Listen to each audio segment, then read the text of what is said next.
তোকে বলেছি না তুই আমার রুমে কখনো আসবি না।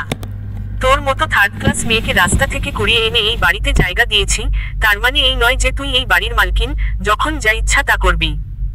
তুই এই বাড়ির আশ্রিতা, তাই আমি যা বলবো তোকে সেটাই অক্ষরে অক্ষরে মেনে চলতে হবে। আর যদি কখনো তোকে আমার রুমের আশেপাশে ঘোরাঘুরি করতে দেখেছি তাহলে এই রৌদ্রোজ্জ্বল মিরধার চেয়ে খারাপ আর কেউ হবে না।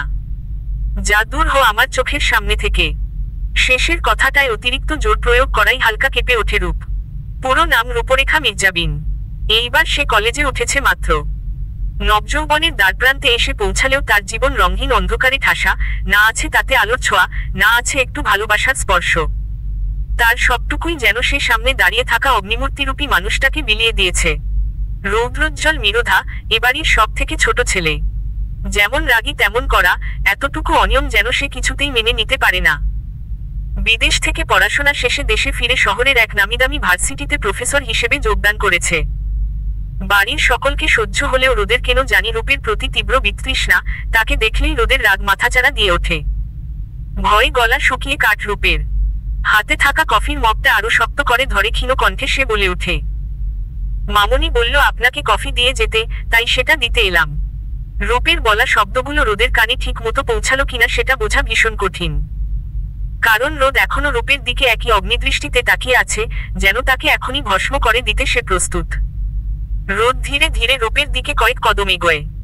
এটা দেখে রূপের প্রাণ যায় যায় অবস্থা।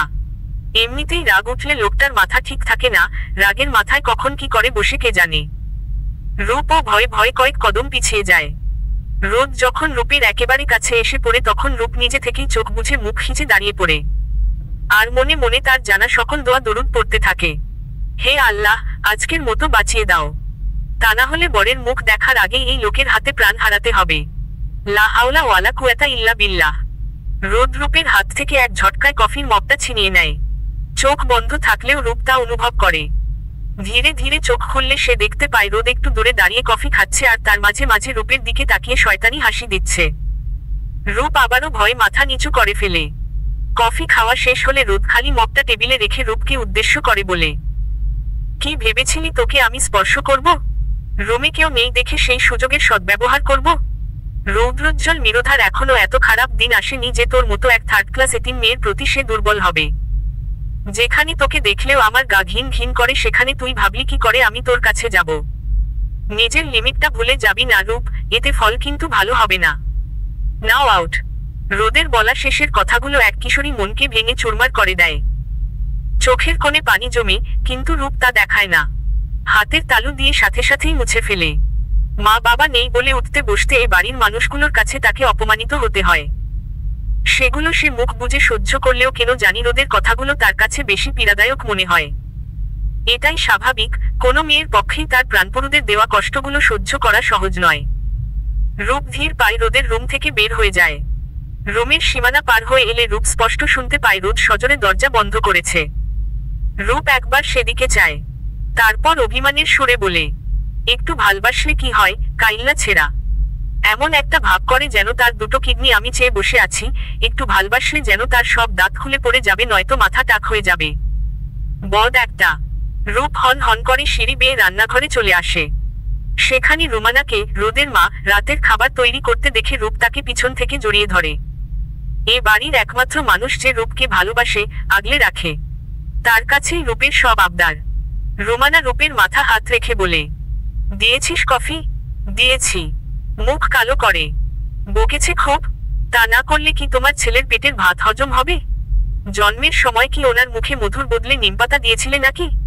এত রাগ তার, বাপরে বাপ। তোমার ছেলে একটা অমানুষ, বদমেজাজি, রগজটা মাস্টার মশাই। আমাকে লুকিয়ে আমারই মায়ের কাছে আমার নামে বদনাম করছিস?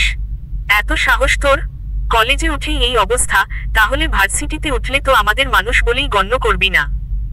নিজের ঠিক পেছনে থেকে রোদের কণ্ঠ শুনে ভয়ে রূপের গলা শুকিয়ে যায়।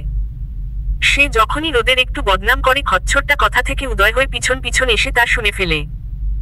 রূপ পিছন ফিরে তাকালে রোদের দুখানা জ্বলন্ত চোখের সাথে চোখাচোখি হতেই রূপ চোখ নামিয়ে রুমানার পিছন গিয়ে দাঁড়ায়।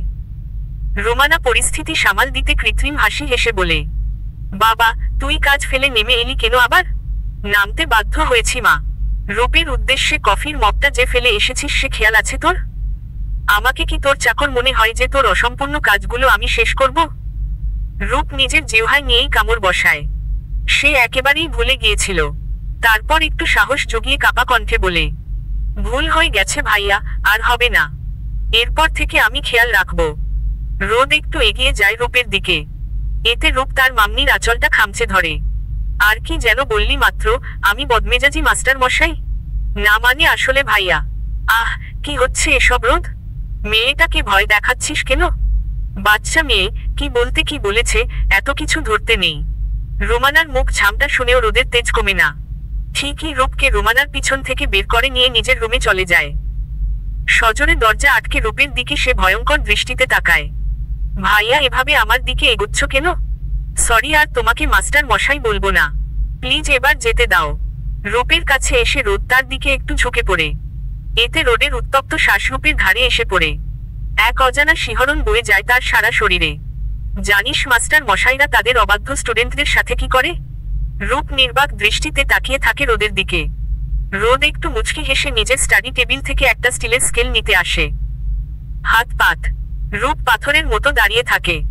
প্রতিবাদও করে না, মাফও চায় না। রূপের এই অনড় অবস্থা দেখে রোদ জোর করে রূপের একটা হাত নিজের কাছে টেনে বেশ কয়েকটা বাড়ি মারে তার হাতে। দুধে আলতা চামড়ায় লম্বালম্বি কয়টা লাল দাগ ফুটে ওঠে। অসহ্য যন্ত্রণায় রূপের চোখ দিয়ে পানি গড়িয়ে পড়লেও সে মুখে কোনো শব্দ করে না। গোমরানির আওয়াজ পেলে হয়তো রোদের অত্যাচার আরো কয়েক গুণ বেড়ে যেতে পারে, এই ভয় রূপ ঠোঁটে ঠোঁট চেপে দাঁড়িয়ে থাকে। রোদ একসময় হাত থেকে স্কেলটা ফেলে দেয়। তারপর যে হাত দিয়ে সে রূপকে আঘাত করেছে সেই হাত দিয়েই দেওয়ালে সজোরে কয়েকটা ঘুষি মারে। এতে রোদের হাতের চামড়া ফেটে রক্ত পড়তে থাকে। রূপ দ্রুত রোদের আহত হাতখানা নিজের কাছে নিয়ে বলে, পাগল হয়ে গেছো তুমি ভাইয়া? কি করছো এসব? রূপ নিজের ওড়না দিয়ে রোদের হাতখানা পেঁচিয়ে দ্রুত পায়ে ফার্স্ট এড বক্সটা আনতে যায়। কিছুক্ষণ পর ফার্স্ট এড বক্স নিয়ে এসে তুলা দিয়ে চেপে রক্ত পড়া বন্ধ করতে থাকে রূপ। রূপের কাজের ফাঁকে রোদ একদৃষ্টিতে তাকিয়ে থাকে। হালকা বাতাসে রূপের এলোচুলগুলো দোল খাচ্ছে, সেই সাথে ওড়না না থাকায় রূপের উন্মুক্ত বুক বড়ই আকর্ষণীয় লাগছে রোদের কাছে। কেমন একটা ঘোর কাজ করছে তার চোখে মুখে। একসময় রোদ রূপের গালে হাত দিয়ে তাকে নিজের দিকে তাকাতে বাধ্য করে। রোদের এমন ব্যবহার রূপের কাছে একদম নতুন। রোদের রূপের খুব কাছে চলে আসে, নিজের ঠোঁটজোড়া রূপের ঠোঁটের সাথে জোরে দিয়ে গভীর চুম্বনে লিপ্ত হয়। রূপ প্রথমে নিজেকে ছাড়ানোর ভীষণ চেষ্টা করে, কিন্তু পেরে না উঠায় এই ব্যর্থ চেষ্টা ছেড়ে দেয়। প্রায় 5 মিনিট পর রোদ রূপকে ছেড়ে জোরে জোরে শ্বাস নিতে থাকে। কেন জানি রূপের ভীষণ খুশি লাগছে মনে। তার ভালোবাসার মানুষও তাকে ভালোবাসে, তা না হলে এই স্পর্শ কেন করবে সে? রূপ চঞ্চল নয়নে রোদের দিকে একবার তাকায়। গায়ের রং শ্যামলা হলেও ছেলেটা দেখতে এক কথায় সুদর্শন। রোদ কিছু না বলে বিছানা থেকে উঠে কিছু টাকা এনে রূপের দিকে ছুঁড়ে মারে। এতে রূপের মুখের হাসি নিয়ে যায়। রূপ অবাক হয়ে একবার রোদের দিকে আর একবার টাকার দিকে তাকাচ্ছে। এগুলো কিসের টাকা ভাইয়া? আর আমাকেই বা দিলে কেন? আমার হাত ব্যান্ডেজ করার জন্য আর আমার একটু চাহিদা মেটানোর জন্য তোর পারিশ্রমিক। ভাবিস না আমি তোর প্রতি দুর্বল, তাই তোকে কাছে পেয়ে তোকে কিস করে বসেছি। যৌবনে এমন একটু আধটু ভুল হতেই পারে। এখন এই টাকাগুলো তোলো আর ভুলে যা আমাদের মধ্যে যা হয়েছে। রূপের চোখ পানিতে ভরে ওঠে। সে তো ভেবেছিল এটা রোদের ভালোবাসার স্পর্শ, কিন্তু বাস্তবতা আসলে সম্পূর্ণ উল্টো। রূপ চুপচাপ চলে যেতে নিলে পেছনে থেকে আবারও রোদের ডাক পড়ে, কাল আমার কয়েকজন বন্ধু আসবে বাসায়। যদি দেখি তুই তাদের সাথে ঢলাঢলি করেছিস তাহলে তোর একদিন কি আমার একদিন বলে দিলাম। অবশ্য তোর মতো মেয়েদের তো এসবই কাজ। যাই হোক, ঘর থেকে কাল এক পাও বের করবি না। বাথরুমের শাওয়ার ছেড়ে মেঝেতে বসে অঝোর ধারায় কাঁদছে রূপ। শাওয়ার থেকে পড়া পানির ফোঁটা কাপড় ভেদ করে তার শরীরকে ভিজিয়ে দিচ্ছে। কিন্তু সেদিকে তার খেয়াল নেই, বুকের মাঝে উদ্ভব এক জ্বলন্ত অগ্নিকুণ্ড তার ভিতরটা পুড়িয়ে ছারখার করে দিচ্ছে, পানিতেও যেন তা নিচ্ছে না। একসময় রূপের শ্বাস ভারী হয়ে আসে, দৃষ্টি ঝাপসা হয়ে একটু একটু করে চেতনা হারাতে থাকে। অজ্ঞান হওয়ার আগ মুহূর্তে রূপ অস্ফুট স্বরে বলে, একটু ভালোবাসা চাওয়ার বদলে একরাশ অপমান আর যন্ত্রণাই কি আমার প্রাপ্য ছিল? আমাকে কি ভালোবাসা যায় না? এতটাই অভাগী হয়ে যখন জন্মেছি তখন বেঁচে থাকার চেয়ে আমার মৃত্যুই শ্রেয়। পরগাছার মতো জীবন আমিও চাই না। কিছুক্ষণ পর রূপ মেঝেতে পড়ে যায়। তার চোখের পানিগুলো শাওয়ারের পানির সাথে মিলিয়ে একাকার হয়ে যায়। রাত ঠিক 9টা। মিরোধা পরিবারের সকলে ডাইনিং টেবিলে বসে রাতের খাবার সারছে। রোমানা আর কাজের মেয়ে ঝুমুর তাদের খাবার পরিবেশনে ব্যস্ত। তবুও ক্ষণে ক্ষণে রোমানা সিঁড়ির দিকে তাকাচ্ছে। সেই যে রোদ্রূপকে উপরে নিয়ে গেল, তারপর থেকে মেয়েটাকে দেখতে পায়নি রোমানা। মনের ভিতর এক অজানা ভয় কাজ করছে তার। ছেলের রাগ সম্বন্ধে তার ধারণা পাকাপোক্ত, আর রূপের বেলায় তো তার রাগের অন্ত থাকে না। কে জানে মেয়েটার সাথে রোদ কি করেছে? রোমানা যে রোদের কাছে রূপের খবরটা জানতে চাইবে তারও কোনো উপায় নেই। সকলের খাওয়া শেষ হলে বাড়ির সদস্যরা নিঃশব্দে যার যার রুমে চলে যায়। যেন এতটুকুই তাদের দায়িত্ব। সারাদিনে কেউ কারো খবর না রাখলেও রাতের খাবারটা তারা একসাথে খায়। এতে ভাইদের মধ্যে কথাবার্তা না হলেও মুখদর্শন তো হয়। ঊনবিংশ শতাব্দীতে এই অনেক।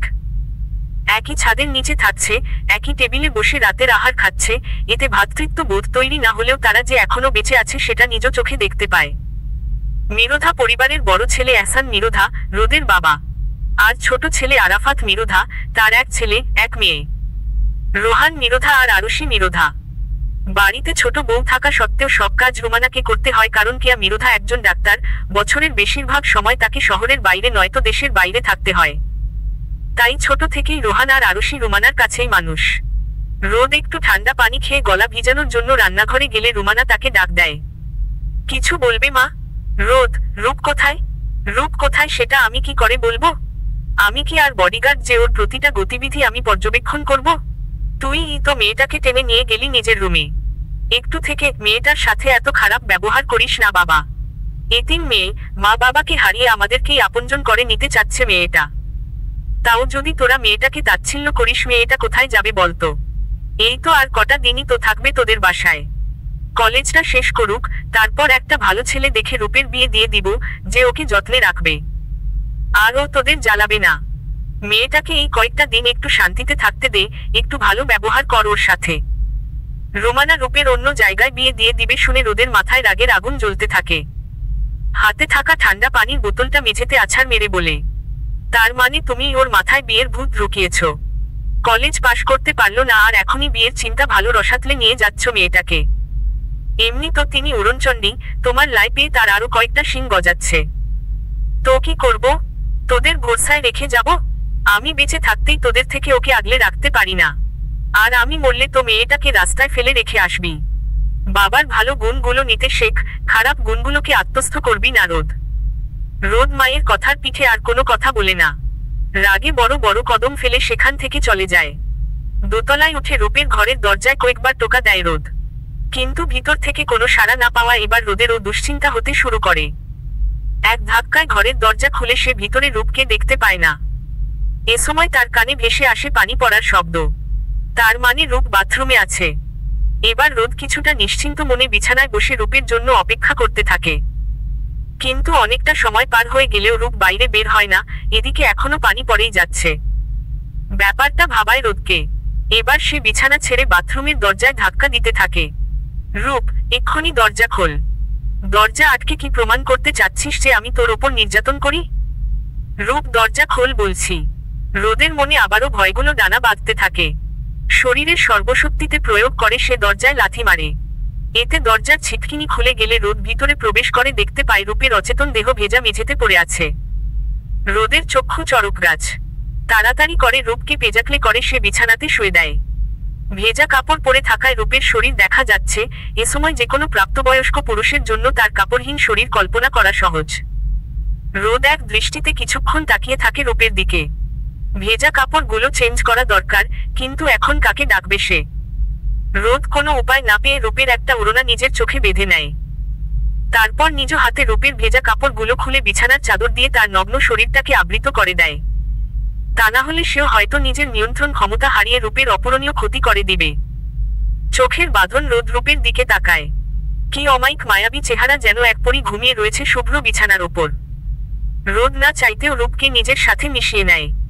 তারপর রূপের কপালে এক গভীর চুমু খেয়ে বলে, তোর অজান্তে তোকে স্পর্শ করেছি, মাফ করে দিস। এই অধম মনটাকে যে আমি আর বেঁধে রাখতে পারছি না। সে তোর মাঝে বিলীন হয়ে গেছে বহু আগেই। রুক্ষতা প্রকাশ করে তোকে ব্যাপারটা বুঝতে না দিলেও দিনে দিনে তোর জন্য পাগল হয়ে পড়ছি রূপ। শীঘ্রই তোকে আমি নিজের করে নেব। একান্ত আমার তুই। রোদ রূপকে নিজের থেকে ছাড়িয়ে চলে যেতে নিলে অচেতন রূপ নিজের অজান্তেই রোদকে জড়িয়ে ধরে। এতে রোদ মুচকি হেসে রূপের কপালে একখানা চুমু এঁকে দেয়। তবে একটা বিষয় তখন রোদের মাথায় ঘুরপাক খাচ্ছে, কেন জানি তার মনে হচ্ছে রূপের দেহের তাপমাত্রা ধীরে ধীরে বাড়ছে। যে পরিমাণে সে পানিতে ভিজেছে তাতে জ্বর আসাটাই স্বাভাবিক। রোদ রূপকে এটা জ্বরের ঔষধ খাইয়ে তার পাশে বসে থাকে। ল্যাম্পের মিষ্টি আলোয় চেয়ে গেছে রূপের সম্পূর্ণ মুখ। রোদ একদৃষ্টিতে তার দিকে তাকিয়ে আনমনে বলে, ভাগ্য ভালো যে তোকে পেয়েছি, নয়তো ওসব ডাবল টাইমিং করা মেয়েদের স্পর্শ গায়ে লাগতো। ব্যাপারটা ভালো হতো না। তুই আমার পবিত্রতা, তবে ছুঁয়ে আমার অবিশুদ্ধ মনটা পবিত্র হয়। কালকে একটু কঠোর হতে হবে আমায় রূপ, নয়তো তুই আমার শাসন মানবি না। আমি চাই না তোকে অন্য কেউ দেখুক। তুই শুধু আমার চোখের সামনেই থাকবি। ভোরের আলো ফুটলে পৃথিবী এক নতুন দিনের সাক্ষী হয়। পাখির কিচির মিচির শব্দে মুখরিত হয় পরিবেশ। এক সময় রূপ তার আধো আধো ঘুম থেকে জেগে ওঠে। সদ্য ঘুম ভাঙ্গায় তার বর্তমান অবস্থান, পরিস্থিতি কিংবা সময় কিছুই বুঝে উঠতে পারে না। কিছুটা সময় অতিবাহিত হলে তার মনে পড়তে থাকে কালকের ঘটনাগুলো। রূপ নিজের দিকে তাকিয়ে দেখে তার নগ্ন শরীর চাদরে ঢাকা। কিন্তু এ কি করে হতে পারে? সে তো বাথরুমের মেঝেতে বসেছিল। তবে তাকে এখানে আনলো কে? আর কেই বা তার ভিজে কাপড়গুলো চেঞ্জ করলো?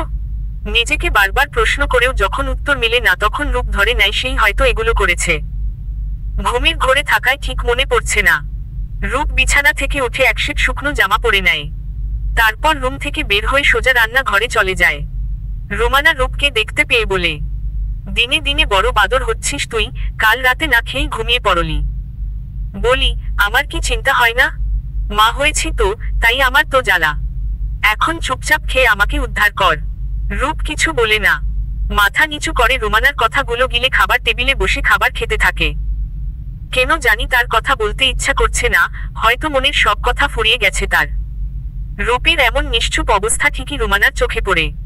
তিনি একটা চেয়ার তন দিয়ে তাতে বসে ভালো করে দেখতে থাকে রূপকে। চোখ নিচু করে খাচ্ছে সে। রোমানার মনে একটা ভয় কাজ করতে থাকে। রূপ তাকাতো আমার দিকে।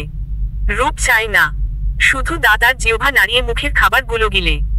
রোমানা এবার নড়েছড়ে বসে রূপের গালে হাত দিয়ে তাকে নিজের দিকে তাকাতে বাধ্য করে। চোখগুলো ফোলা কেন? কেঁদেছিস নিশ্চয়ই? না কাঁদিনি, অ্যালার্জি হয়েছে। রূপ, তুই এখন আমার সাথে মিথ্যা বলাও শিখে গেছিস। আমি কি এতটুকুও বুঝি না কোনটা অ্যালার্জি আর কোনটা কান্না? ছাড়ো আমায়। একদিন কাঁদলে কেউ মারা যায় না। এমনিতেও মরণ আমার কপালে নেই। রোমানা বুঝতে পারে রূপের মনটা ভালো নেই, তাই এখন বকলে হিতে বিপরীত হতে পারে। রোমানা একটু হাসির চেষ্টা করে বলে, আজকে তো বাসায় মেহমান আসবে, যা গিয়ে তৈরি হয়ে নে। ওরা এসে পড়ল বলে। রূপ অভিমানের দৃষ্টিতে চেয়ে বলে, মেহমান আসলেই বা আমার কি? তোমার জল্লাদ ছেলেই তো বলল যে তাদের সামনে আমার যাওয়া নিষেধ। আমাকে আজ সারাটা দিন ঘরবন্দি হয়ে কাটাতে হবে। রোদের কথা ছাড়, আমি বলছি তুই বের হবি, সাজবি, ঘোরাঘুরি করবি। তাড়াতাড়ি খাওয়া শেষ করে যা, তৈরি হয়ে নে। খুশিতে রূপের চোখ জলজল করে ওঠে। সত্যি বলছো মানুনি? আচ্ছা, আমি এক্ষুনি আসছি। আরে খাবারটা শেষ করে যা। রূপ রোমানার কথায় কান না দিয়ে এক দৌড়ে ওপরে উঠে যায়। সে খুশিতে এতটাই মগ্ন যে রোদ যে আসছে সেটা সে দেখতে পায় না। দুজনের জোরে ধাক্কা খায়, এতে রূপ পড়ে যেতে নিলে রোদ তার কোমর জড়িয়ে ধরে ফেলে। উট পাখির মতো এলোমেলোভাবে দৌড়াচ্ছিস কেন? আমাকে মার্ডার করার ধান্দা? আমি পচা মানুষ মেরে হাত গন্ধ করতে চাই না। মারলে সুদর্শন সুপুরুষকে মারবো, আপনাকে মারতে যাব কেন? কি বললি আমি সুদর্শন নই? তাহলে কি সুদর্শন? আমার স্বপ্নের পুরুষ। এই বলে রূপ আরেকটা ছুট লাগায়। রোদ এদিকে রাগে গোজগোজ করতে করতে বলে, ও কিশোরীর স্বপ্নের পুরুষও আছে। ডানা গজিয়েছে খুব, না কাটলে পাখি উড়াল দিবে।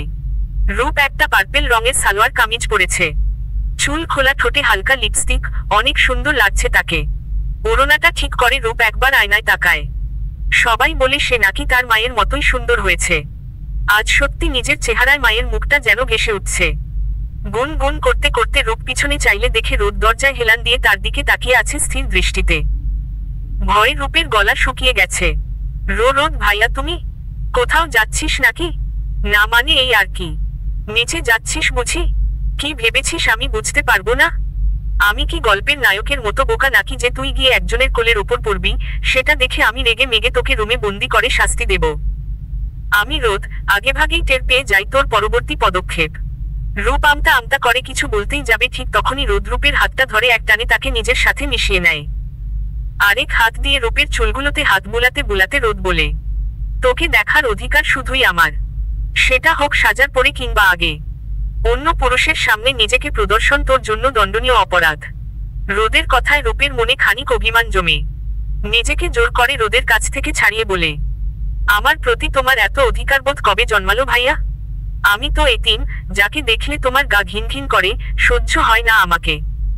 তাহলে আজ কি হলো তোমার? দূর দূর করে তাড়িয়ে দেওয়ার বদলে কাছে টেনে নিচ্ছ? তুই কি আমায় বুঝিস না রূপ? আমি কি চাই সবই কি তোর কাছে অজানা? হ্যাঁ, সবই আমার কাছে অজানা, আমি কিছুই জানতে চাই না। দরকার নেই আমার তোমাকে, চলে যাও তুমি আমার জীবন থেকে। যাব না আমি, কি করবি করে নে। রূপের রাগ তখন চরম সীমায়। এমতাবস্থায় রাগ ওঠাই স্বাভাবিক। এত জীবন যে তাকে নিজের কাছে বিন্দুমাত্র ঘেঁষতে দেয়নি, কাছে গেলে নখ ছিটকিয়েছে, আজ হঠাৎই বা কেন এত ভালোবাসা উতলে উঠল। রোদ তো কখনোই রূপের ভালোবাসার দাম দেয়নি তার অপ্রকাশিত অনুভূতিগুলোর মর্যাদা। তাহলে এবার রূপ দিবে না? তার যা মন চায় সে তাই করবে। রূপ অতশত না ভেবে হনহন করে রুমের বাইরে চলে যায়। রোদের চিৎকার করে ডাকার শব্দ তার কানে গেলেও রূপ পিছন ফিরে চায় না। ক্রোধে যেন তার চোখ অন্ধ হয়ে গেছে, তাই হয়তো জলজ্যান্ত এক মানুষকে তার সামনে থাকার পরও রূপ তাকে দেখতে পায়নি। সজোরে ধাক্কা লাগার কারণে রূপ আর অচেনা ছেলেটা মেঝেতে পড়ে যায়। ব্যথার চোটে রূপের ঘোর ভাঙ্গে, ভুলটা যে তারই সেটাও সে বুঝতে পারে। তাড়াতাড়ি করে মেঝে থেকে উঠে রূপ ছেলেটার দিকে হাত বাড়িয়ে দিয়ে বলে, সরি ভাইয়া, আমি আসলে দেখতে পাইনি। ব্যথা পেয়েছেন মনে হয় অনেক, দুঃখিত, মাফ করবেন। হঠাৎই এক মায়াবী কণ্ঠ শুনে ছেলেটা রূপের দিকে তাকায়। অদ্ভুত সুন্দর মেয়ে, যার রূপ বর্ণনা করা দায়। রূপের সৌন্দর্য অন্যান্য সুন্দরী রমণীর মতো নয়। তার চেহারায় অনেক খুঁত থাকলেও যেন খুঁতগুলোয় তাকে নিখুঁত করে তুলেছে। বেশ কিছুক্ষণ এভাবে তাকিয়ে থাকার পর ছেলেটা রূপের হাত ধরে উঠে দাঁড়ায়। চোখের চশমাটা ঠিক করে ঠান্ডা কণ্ঠে বলে, না না, ঠিক আছে। চলতে ফিরতে এমন একটু আধটু হয়েই থাকে। আমি রাজ, কিন্তু আপনাকে তো ঠিক চিনলাম না। আমার নাম। রূপ নিজের নামটা বলতেই যাবে ঠিক তখনই তার পিছন থেকে এক শক্তিশালী পুরুষালী কণ্ঠ বলে ওঠে, ওর নাম রূপ। মুহূর্তের মাঝেই রূপ বুঝে যায় তার পিছনে তার জম রোদ দাঁড়ানো। কিছুক্ষণ আগে সাহসিকতার সাথে রোদের মুখে মুখে তর্ক করলেও এখন ভয় তার বুক কাঁপছে। আরে দোস্ত, কখন থেকে খুঁজছি তোকে, কোথায় ছিলি? আর উনি তোর কে হন? রূপ আমার, আমি ওনার ছোট বোন। রূপ তড়িঘড়ি করে উত্তর বসিয়ে দেয় রোদের কথায় পিঠে। রোদ এতে রূপের দিকে কটমট করে তাকালেও রূপ গায়ে লাগায় না, বরং বিস্তর হাসি হেসে তার গায়ের জ্বালা বাড়িয়ে দেয়। অনেক সুন্দর দেখতে তোর বোনকে, আমার সাথে বিয়ে দিয়ে দে, কোনো যৌতুক নিব না। রাজ ফিসফিসিয়ে রোদের কানে কানে এই কথাগুলো বলে। এতে রোদের রাগের পরিমাণ আরো বেড়ে যায়। তবুও নিজেকে সংযত করে চাপা গলায় রূপকে বলে, রান্নাঘরে গিয়ে আমাদের দুজনের জন্য কফি বানিয়ে আনো, যা। রূপ বাধ্য মেয়ের মতো রান্নাঘরের দিকে পা বাড়ায়। চলে যেতে দিলি কেন তোর বোনকে? আরেকটু থাকতো, প্রাণ ভরে দেখতাম। হালার পুতো, নজর ঠিক কর, ও আমার বোন না, হবু বউ। আর তোর হবু ভাবি। আমার সাথে রাগ করেছে তাই আমার বোন বলে পরিচয় দিয়েছে। রাগ করলে বউ বোন হয়ে যায়? আলবাদ হয়ে যায়, তুই বুঝবি না। জীবনে তো একটাও রিলেশন করিসনি, বুঝবি কি করে? তোদের মতো কতগুলো শেয়ালের জন্যই করতে পারিনি। কাউকে পছন্দ হলেই টেনে নিয়ে চলে যাস। হোম, প্রেমের ব্যাপারে তোর ভাগ্য অনেক খারাপ রাজ। প্রেমের আশা ছেড়ে বিয়ে করে নে, তা না হলে বউও জুটবে না। বাড়ির কাজ সারতে সারতে আজ একটু দেরি হয়ে গেছে। বলতে গেলে এখন অনেক রাত। রূপ ছাদের দেয়াল ঘেঁষে দাঁড়িয়ে আছে। হালকা বাতাস তাকে ছুঁয়ে চলে যাচ্ছে। মন যতই খারাপ থাকুক, প্রকৃতির কাছে এলে রূপের মন ভালো হতে বাধ্য। একমাত্র প্রকৃতিই তাকে বুঝে, না হলে পৃথিবীর মানুষ বড়ই স্বার্থপর, তারা কেবল রূপকে ব্যবহার করে। কেউ ব্যতিক্রম নয় তার এই ভাবনায়। হঠাৎ ছাদের দরজা বন্ধ হওয়ার শব্দ কানে এলে রূপ ভয়ে ভয়ে পিছন ঘুরে তাকায়। অগ্নিমূর্তি রোদকে দেখে সে বিস্মিত হয় না, কারণ সে এটা আগেই ধারণা করেছিল। রোদ রূপের কাছে এসে বলে, এক্ষুনি ছাদের দেওয়ালের উপর উঠে দাঁড়া। দাঁড়াতে গিয়ে পা পিছলে পড়ে গেলে?